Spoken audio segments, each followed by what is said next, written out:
That's crazy.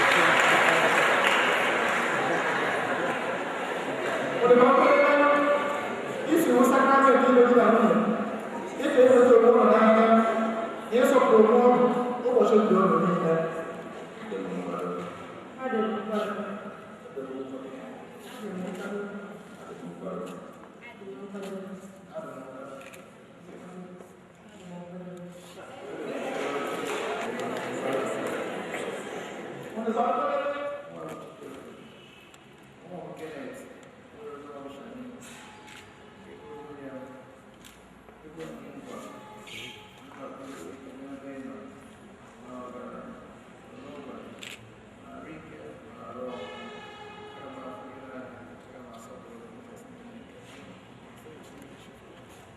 Uma